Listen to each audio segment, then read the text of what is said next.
સુરતમાં ખાડીના પાણી બેક મારતા અનેક વિસ્તારમાં પાણી ઘૂસ્યા. સુરતના પાંડેસરા વિસ્તારમાં રોડ રસ્તા પાણીમાં ગરકાવ.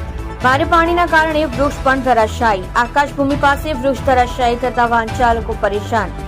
એક સાઈડનો રોડ બંધ થઈ જતા કામ પર જતા લોકો મુશ્કેલીમાં મુકાયા.